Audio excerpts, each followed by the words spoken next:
todo homem já nasceu em fracasso. Por isso Jesus vai dizer ali no Evangelho de João, capítulo 15, creio que no verso 6, ele declara: sem mim nada podeis fazer. Em Eclesiastes capítulo 7, versículo 20, a Bíblia declara: não há homem bom, não há um homem justo, não há alguém que faça o bem e que nunca peque. Por isso nós não podemos confiar em braço de carne, porque não há homem bom. Todos pecaram, todos estão fracassados no sentido humano, natural de ser. E o Brana vem nos mostra acerca do lírio, no parágrafo 93 da mensagem, como poderei vencer. Ele nos lembra ali acerca do lírio, e ele diz assim: creio que o lírio é uma das flores mais bonitas que existe. Eu gosto muito desses grandes copos de leite, dos lírios do brejo. Eu creio que dificilmente há algo mais bonito do que um grande lírio do brejo. O chamamos de lírio d'água, como é radiante, mas ele não era assim. O lírio, como é radiante. E o que faz bonito do que um grande lírio do brejo? Oh, eu creio que dificilmente há algo mais bonito do que um grande lírio do brejo. O chamamos de lírio d'água.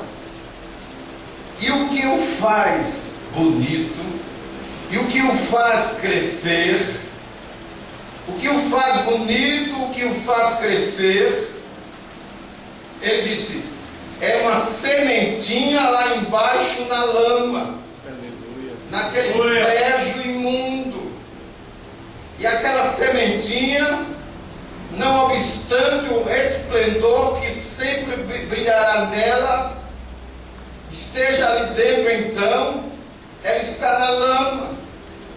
Mas ela tem que se esforçar diariamente. Está negro, está sujo, está imundo, está enrolado naquele lodo em que está vivendo. Mesmo assim ela força o seu caminho através da lama, do lixo e das águas e dos lugares estagnados até que ele tire sua cabeça para fora na luz e expresse o que havia escondido ali o tempo todo. E eu me lembro dos Salmos 40, quando a Bíblia declara ali: esperei com paciência no Senhor, e Ele se inclinou para mim e ouviu o meu clamor, e me tirou de um lago, de um charco de lodo, me tirou da lama, me tirou da sujeira do pecado. Você é este lírio, você crê nisso? E eu me lembro, meu irmão amado, que nós não podemos estar olhando simplesmente naquilo que é aparência. Pode ser que a situação esteja negra, pode ser que a situação esteja fedendo, pode ser que aos olhos humanos não há mais esperança, pode ser que aos olhos humanos não haja jeito mais, pode ser que você esteja numa condição de cabeça para baixo, e pode ser que alguém esteja te criticando, mas eu quero te dizer nesta manhã, o Senhor Jesus te fala nesta manhã, há uma vida aí dentro de você, e a coisa vai brotar e vai manifestar. Você não vai ficar na lama, você não vai ficar nesse charco de lodo. O poder escondido de Jesus Cristo está aí na tua alma, e isso vai brotar. Amém? Eu penso que um vencedor que uma vez estava no pecado, uma vez fez coisas que estavam erradas e ainda continua fazendo, mas fique firme, não te preocupes a respeito disso agora. Uma vez fez coisas que estavam erradas, agora olhar de volta para o brejo outra vez. Deus, por sua predestinação, tem te trazido esta semente à vida. É Deus que traz. E expressando a si mesma, vindo para a vida. E agora, acima de tudo isto, Ele tem vencido. Amém? Amém. Vem? Ele não expressa a si mesmo lá embaixo. Ele se levanta para expressar. Nem mesmo você, em sua vida de pecado, adultério e tudo mais que você vivia, você não expressou nada, mas havia uma semente lá dentro. Você crê nisso? Amém. E é por isso que você está aqui nesta manhã ouvindo a palavra. Por conta de uma vida, uma sementinha. Por isso, irmão, Jesus disse lá em João 8, versículo 47. Quem é de Deus? Você é de Deus? Amém. Quem é de Deus, escuta as palavras de Deus. Por quê? Porque há uma semente ali. E essa semente, quem plantou foi o Pai. E aí você vai para Mateus 15, versículo 13, Jesus falando para religiosos. Mateus 15, verso 13. Ele falando para religiosos. Ele disse assim: toda planta que meu Pai Celestial não plantou será arrancada e lançada no fogo. Esta semente de vida, quem plantou foi o Pai. E nem todos os demônios juntos do inferno podem arrancar essa semente aí dentro da tua alma. Porque foi o Pai que plantou. Por isso Paulo disse lá aos Filipenses, capítulo 2, verso 13, você vê aí na sua Bíblia. E é Ele, o Pai, o Senhor Jesus, o Espírito Santo, é Ele que opera em vós, tanto o querer quanto o efetuar. Então não é o meu legalismo. Eu não vou salvar ninguém.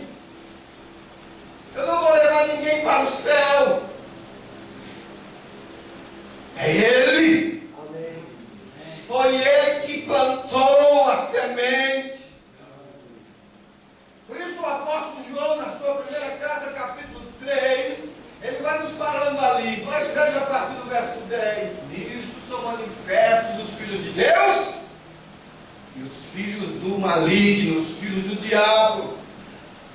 Há uma diferença, irmãos, entre quem serve a Deus e quem não serve.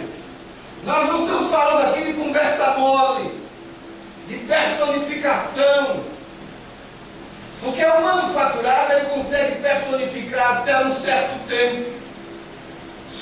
Ele vai até a fronteira.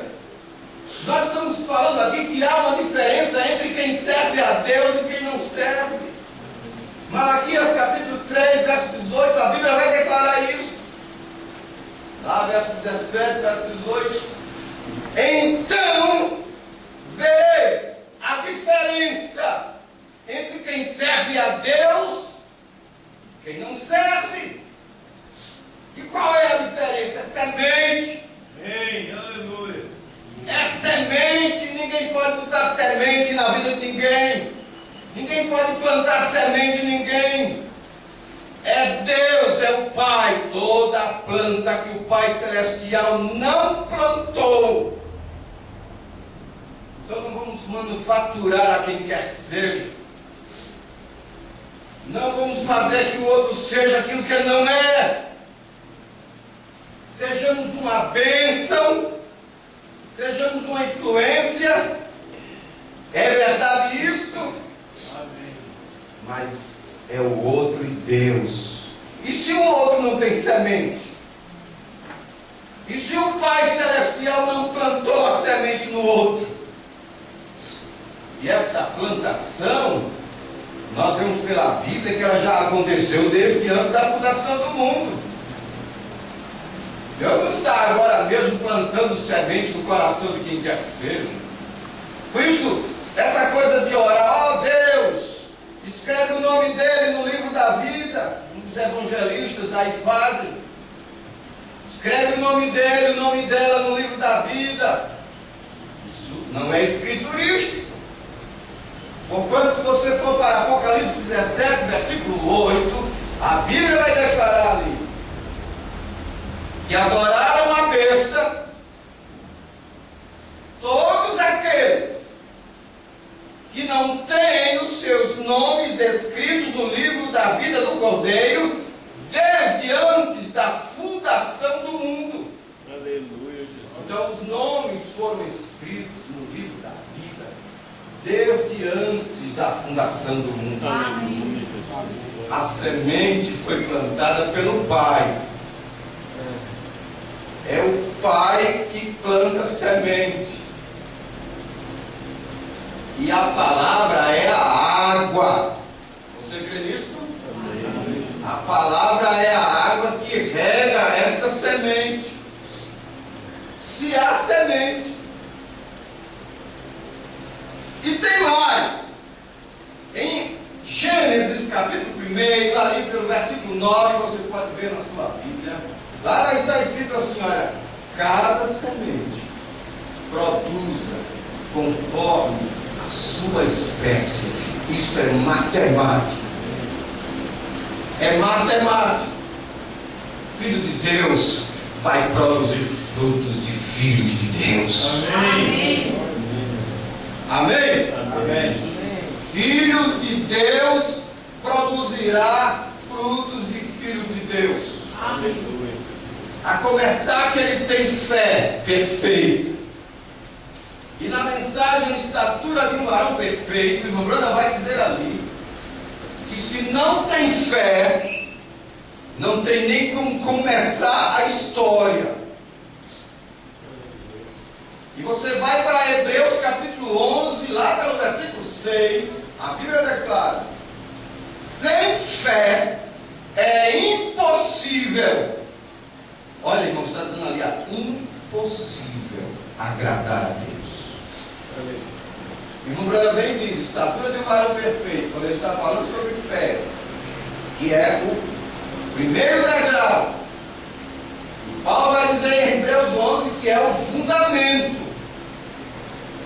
O irmão Brana diz ali, se não tem fé, não tem nem como começar a história. Deixa ter uma dor de barriga para ver se tem fé. Falando uma coisa bem básica.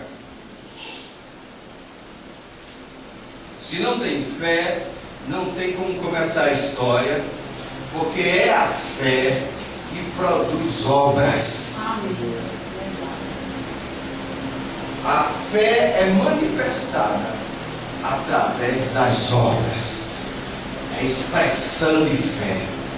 As obras expressam a fé. Abraão creu, por isso ele praticou. Ele saiu da sua parentela, ele saiu da misturada. Você crê, por isso você não corta o seu cabelo. Você crê, você ouve, você crê. A mensagem do profeta: ouvindo, crendo e agindo. Amém. Filho de Deus, você precisa crer em você mesmo.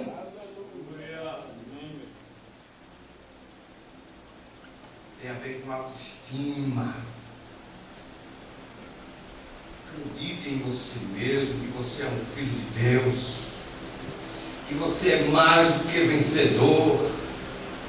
Firme-se naquilo que Paulo disse aos Filipenses 4:13. Posso. Diga, eu posso. Eu posso. Todas as coisas. Naquele que me fortalece. Amém? E esta plantação foi lá atrás. Jesus ensinou isso em Mateus capítulo 13. Quando ele estava ensinando ali sobre a parábola do joio e do trigo. verso 36 em diante, a Bíblia vai mostrar que foi ali atrás, lá no princípio. Nós aprendemos pela mensagem que eleição aponta para de onde nós viemos. Você veio de Deus. Jesus disse: vim de Deus e volto para Deus. Aleluia. Você veio de Deus. Amém. O apóstolo João declarou: filhinhos, sois de Deus. Amém. Filhinhos, sois de Deus. Eleição aponta lá para trás. De onde você veio? Predestinação aponta para onde você vai. Você vai para este lugar aqui. Quem vencer herdará todas as coisas. Eu serei seu Deus. E ele será meu filho. Quem é este? É você. Aleluia. Glória a Deus. Amém? Este é o eleito. Aleluia. Ela teve uma oportunidade de se expressar em vida. E agora você está na presença de Jesus Cristo com a luz do sol. Isto fez trazer o que você realmente era no princípio. Isto fez trazer você. Isto fez trazer o que você realmente era no princípio. Se não é semente de Deus, não ouve a palavra de Deus, não escuta a palavra de Deus. E Jesus vai dizendo ali em João, capítulo 8, verso 44 em diante. Ele fala para religiosos. E eu sou implicado com o espírito religioso. E você deve ser implicado com o espírito religioso. Sabe por quê, irmãos? Porque o espírito religioso faz a pessoa pensar que é alguma coisa. O espírito religioso mascara a coisa. Nobrana pregou a série Demonologia do Estado. Demonologia na alma, estado da religião, espíritos sedutores. E ele brigou, instigou este espírito religioso. Faz a pessoa pensar que é alguma coisa. Pensar que é aparência. Paulo chega a dizer: tem aparência de piedade. Ora, irmãos, a palavra piedade nós aprendemos na estatura do varão perfeito. É ser como Deus. Piedade é ser como Deus. E há aqueles que têm aparência de piedade. Parece religioso. Parece crente, parece cristão, parece tão parecido que Jesus disse lá em Mateus capítulo 24, verso 24, ele está falando ali dos falsos ungidos, dos falsos cristos, que fariam sinais e prodígios, maravilhas, que se possível fora, enganariam até os escolhidos. Por que isto? Por conta da aparência. O falso parece com o verdadeiro, a ponto de enganar. Mas em Mateus capítulo 7, ali pelo versículo 21, Jesus disse: muitos me dirão naquele dia: Senhor, Senhor, não profetizamos em teu nome, não fizemos tantas maravilhas em teu nome. E Jesus vai e diz assim: apartai-vos de mim, vós que praticais a iniquidade. Eles não podem aguentar a tentação. Eles não dão conta de olhar para o lado. Eles não dão conta de olhar e fechar os olhos. Eles não suportam a prova. O Nobrana diz que vencer é suportar as provas. Velho crente, todo enredado, podre pelo lado de dentro.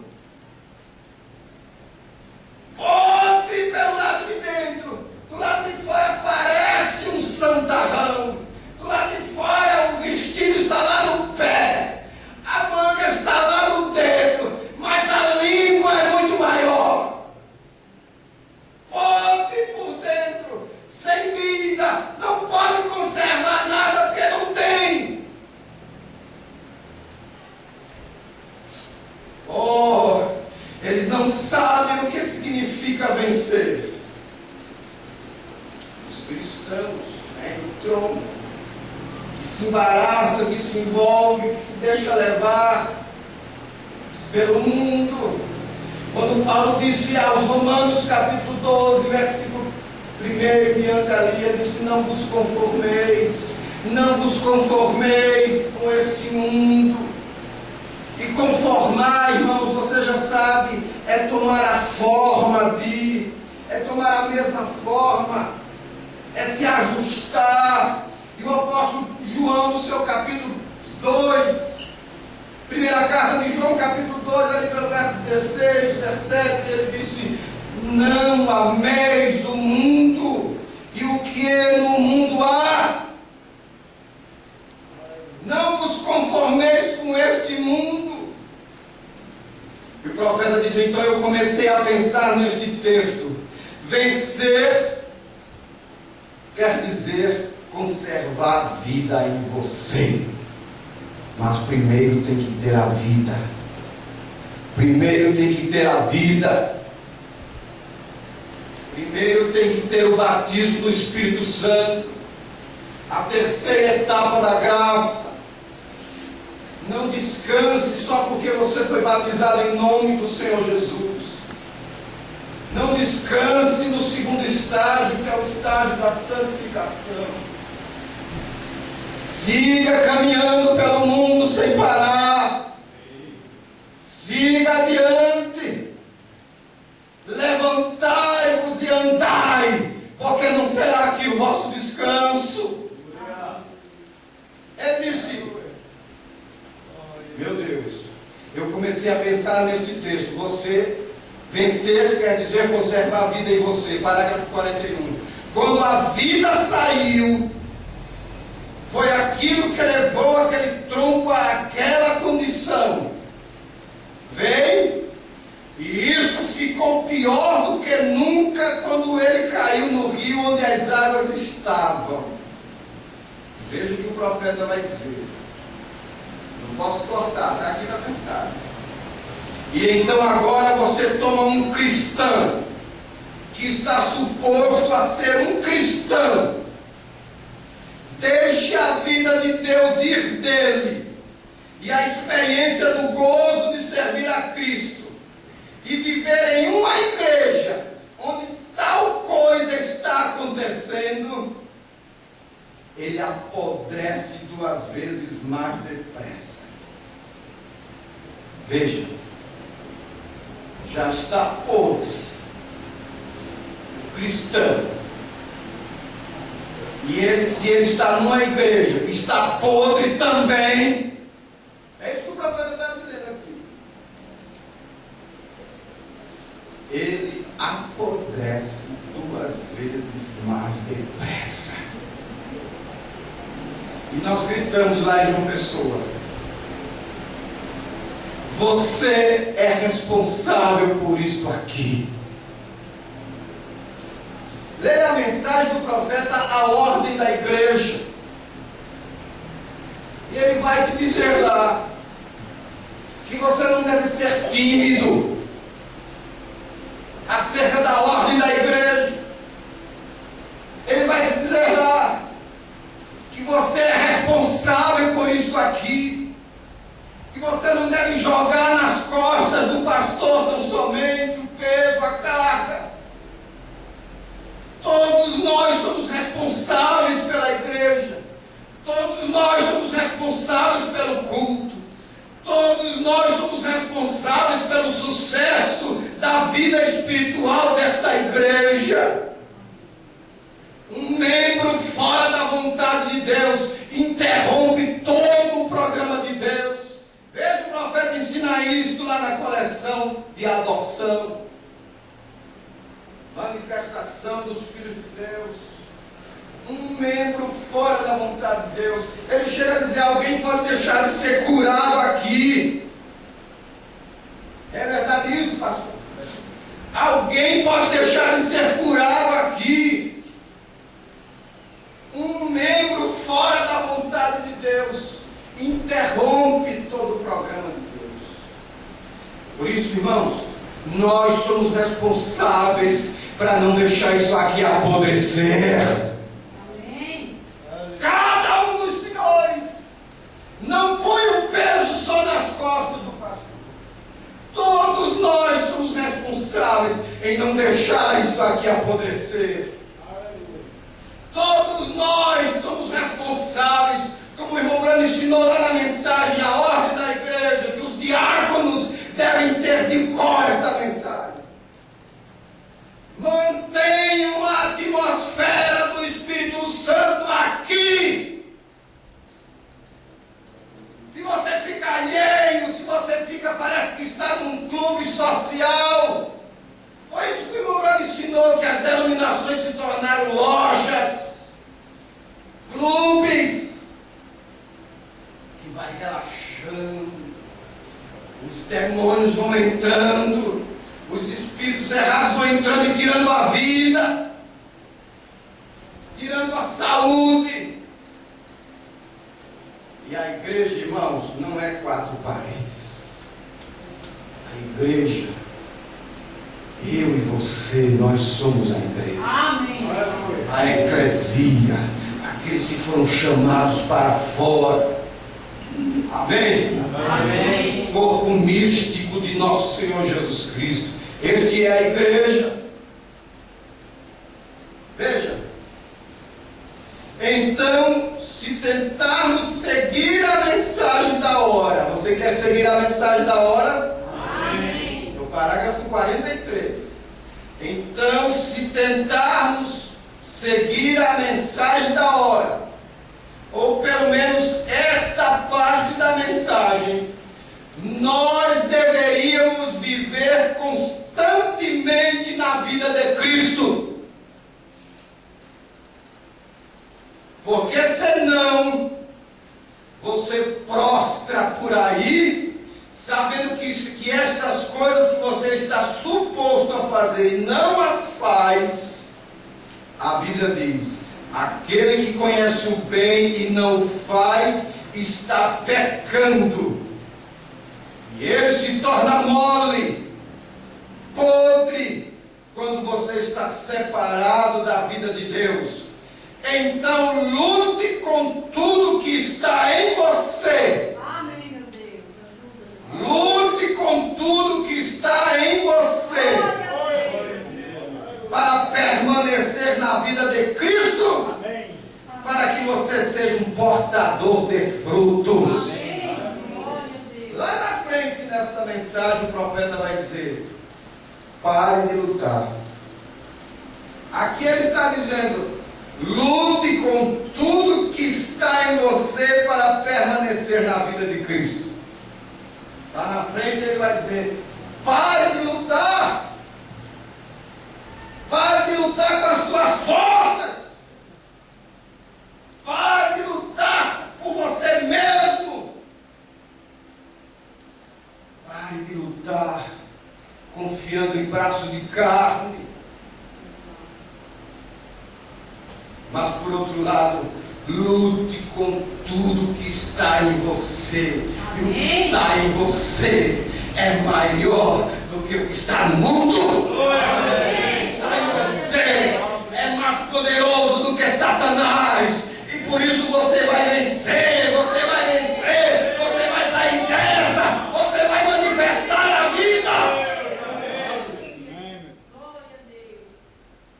Amém? Amém. Diga: eu não sou um tronco velho. Eu não sou um tronco velho. Eu não sou um tronco velho. Eu não sou um tronco velho. Amém? Eu tenho vida. Amém. Diga: eu tenho vida. Eu tenho vida. Amém, meu Deus. Então conserve. Glória a Deus. Conserve vida. Não vá com muita sede ao pote. O apressado come cru. Para que esta pressa? Para que esta agonia? Essa agitação?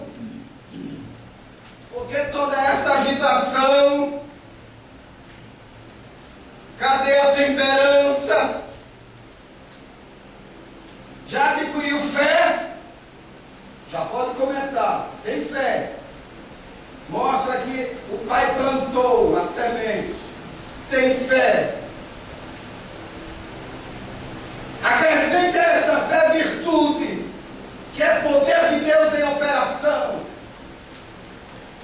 sinais seguem aqueles que creem.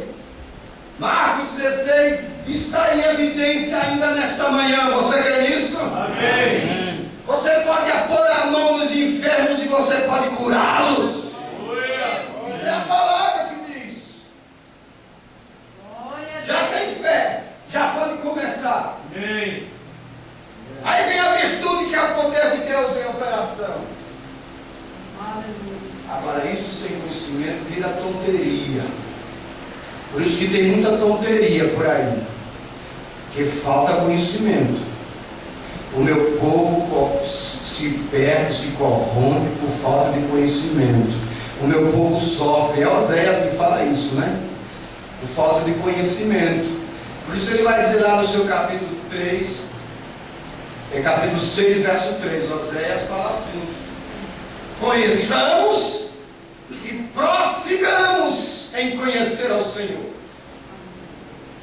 Segunda carta de Pedro, capítulo 3, verso 18, ele vai dizer: antes crescei na graça e no conhecimento de nosso Senhor Jesus Cristo. Amém? Amém. Tem que ter conhecimento para não ficar em tonterias e não ser enganado. E quando você chegar àquela experiência de Mateus 17, lá no Monte da Transfiguração, ali você então poderá falar no lugar do Pai. Quando você recebe a adoção de filho, é o filho falando no lugar do Pai. Aí nós podemos falar de vida cristã. E não de conversa mole, e não de membro de igreja. Você avança e vai na paciência. Paciência com Deus e com o seu povo. Paciência com Deus para esperar a hora de Deus. Para esperar que o filho venha. Aleluia. Você não está orando pelo seu filho, ele vem. Amém. Creia por ele. Aleluia. Atos 16, verso 31 é Bíblia nesta manhã. Crê no Senhor Jesus Cristo e serás salvo tu e tua casa. Amém? Você tem que crer. Ter paciência de esperar a hora de Deus. Não avançar. Não avance sem autorização. O irmão Brando ensinou que isso é presunção. E vai subindo e você chega lá na piedade. Quando você chega na piedade, aí você pode então imitar a Deus. Paulo vai dizer em Efésios capítulo 5, verso 1, é muito tremendo isso. Sede imitadores de Deus.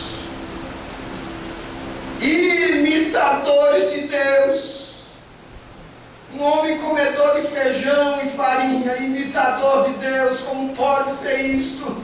É aquela mesma coisa que Jesus disse em Mateus 5,48: sede vós, pois, perfeitos, como perfeito é o vosso Pai que está nos céus. Como pode isso ser perfeito? Não há homem perfeito. Você acabou de dizer que não há homem bom que faça o bem, que nunca peque. É este homem aqui de fora, não. Mas o homem lá de dentro é perfeito. Perfeitos por representação. Há um que nos representa, Jesus Cristo. E se Ele está em nossas vidas, nós somos perfeitos nele. Ser imitadores de Deus. E piedade, irmão Brando ensinou, é ser como Deus. Ter piedade. Ter compaixão das misérias alheias. Ter misericórdia. Ter graça.